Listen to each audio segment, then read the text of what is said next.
بسم اللہ الرحمن الرحیم۔ السلام علیکم دوستو۔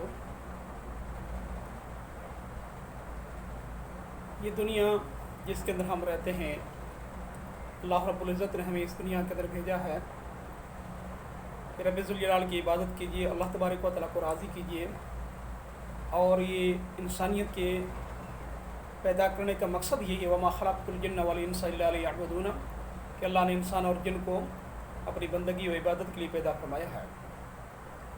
تو دوستو، دنیا کے خطے پہ جتنا بھی انسان موجود رہے، لیکن آخر فنا حضرت آدم علیہ السلام 1000 سال کی زندگی گزارتے ہیں دنیا سے مالک حقیقی کی طرف۔ حضرت نوح علیہ السلام 950 سال دنیا کو رخصت ہوتے ہیں۔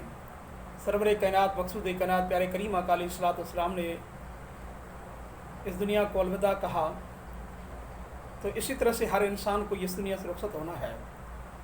انسان اس زندگی کے اندر کبھی باور نہ کرے، غرور و تکبر نہ کرے، کیونکہ جتنا عرصہ اللہ نے آپ کو اور ہمیں دیا ہے، کوشش کریں اس کے اندر نیک کام کریں تاکہ ہماری آخری زندگی، قبر و قیامت کی زندگی جو ہے وہ بہتر ہو جائے۔ دنیا کی تبدیلی کا عالم جو ہے، بنی اسرائیل کے اندر ایک نوجوان ہو، عابد و زاہد ہو، جس کے پاس اللہ کی کامل ولی حضرت خضر علیہ السلام آتے تھے، ان سے ان کی ملاقات ہوتی تھی۔ وقت کے بادشاہ کو علم ہوا کہ حضرت خضر علیہ السلام اس نوجوان کے پاس آتے ہیں، تو بادشاہ نے اس نوجوان کو بلایا، عابد کو، کہ بھائی آپ کے پاس حضرت خضر علیہ السلام آتے ہیں؟ نوجوان نے کہا کہ ہاں۔ تو بادشاہ نے کہا کہ حضرت خضر علیہ السلام سے ہماری ملاقات کرائیے، اگر نہیں ملاقات کرائی تو میں تجھے قتل کر دوں گا۔ پھر جب حضرت خضر علیہ السلام اس عابد و زاہد سے ملاقات کے لیے آئے ہیں، اس نوجوان نے جو ہے حضرت خضر علیہ السلام کے سامنے عرض کی، تو حضرت خضر علیہ السلام فرمائے ٹھیک ہے، چلتے ہیں، بادشاہ سے ملاقات کرتے ہیں۔ بادشاہ کے پاس چلے گئے۔ بادشاہ نے پوچھا آپ حضرت خضر ہیں؟ فرمائے کہ ہاں۔ تو بادشاہ نے یہ پوچھا کہ آپ کوئی عجیب و غریب ہمیں بات بتائیے جو آپ کی زندگی کے اندر گزری ہے۔ تو حضرت خضر علیہ السلام نے فرمایا کہ میری زندگی کا ہر حصہ عجیب اور غریب باتوں سے گزرا ہے، لیکن ایک بات حقیقت میں آپ کے سامنے بیان کرتا ہوں۔ فرماتے میں ایک شہر سے گزرا، نہایت ہی حسین و جمیل شہر، آباد و شاد ہو، ہر طرف سرسبز و شاداب ہو۔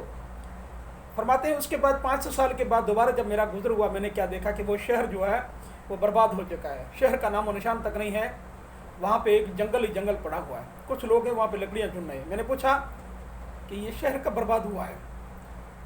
تو ان لوگوں نے کیا کہ آپ جیسا معتبر آدمی یا معزز آدمی ہو کر ایسا باتیں کر رہے ہیں، تو ابھی ہم نے تو کبھی نہیں سنا کہ یہاں پہ کوئی شہر تھا، ہمارے آبا و اجداد گزرے ہیں، انہوں نے بھی ہمیں کبھی بیان نہیں کیا۔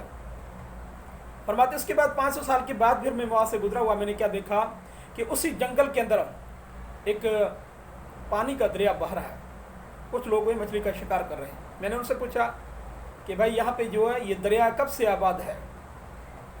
تو ان لوگوں نے کہا کہ آپ کیسی باتیں کر رہے ہو، ہم نے تو اسی طرح سے دریا بہتے ہوا دیکھا ہے، 500 سال کا عرصہ ہو گیا ہے، ہمارے آبا و اجداد یہاں سے یہاں پہ رہتے تھے، ہمیں کبھی نہیں بتایا کہ یہاں پہ کوئی جنگل تھا۔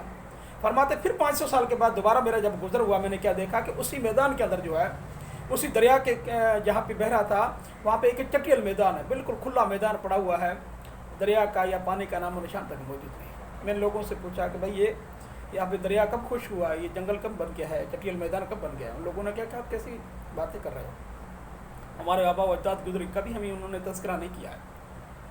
فرماتے اس کے بعد پھر 500 سال کے بعد جب میرا دوبارہ گزر ہوا، تو میں نے کیا دیکھا کہ وہاں پہ جو ہے اسی چٹیل میدان کے اندر ایک عظیم الشان پہلے سے بھی بہترین شہر وہاں پہ آباد ہے، اور لوگ خوشحال زندگی گزار رہے ہیں۔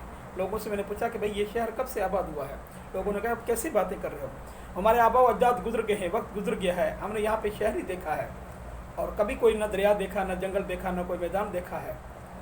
تو حضرت خضر علیہ السلام نے بادشاہ سے فرمایا دیکھیے یہ زمین کا چرخہ ہے، انسان کئی آتے ہیں کئی جاتے ہیں، آج ہم اور آپ یہ زمین بھی آج آپ کی بادشاہی ہے، زمین کے خطے پہ موجود ہیں، ایک دن یہ ہوگا کہ زمین جو ہے ہمارے اوپر ہوگی، ہم زمین کے نیچے ہوں گے۔ کئی لوگ آئے کئی لوگ گئے، تو اے انسان غفلت میں پڑے ہوئے کبھی اس دنیا کے ساتھ وفاداری مت جوڑنا، کیونکہ یہ دنیا بے وفا ہے، اور اگر یہ دنیا وفاداری کرتی تو یقیناً جو ہے سرور کائنات مقصود کائنات پیارے حبیب علیہ السلام ذات اقدس جو اس دنیا کو پسند فرماتے، اور لیکن اللہ کے حبیب نے فرمایا کہ میں یہ چاہتا ہوں اللہ تبارک و تعالیٰ آخرت کی زندگی سب کی بہتر بنائے۔ اسی وجہ سے کہتے ہیں اجڑ گئے وہ باغ جس کے لاکھوں مالی تھے، سکندر جب گیا دنیا سے تو دونوں ہاتھ خالی تھے۔ اللہ تعالیٰ سب کو عمل کی توفیق عطا فرمائے۔ السلام علیکم ورحمۃ اللہ وبرکاتہ۔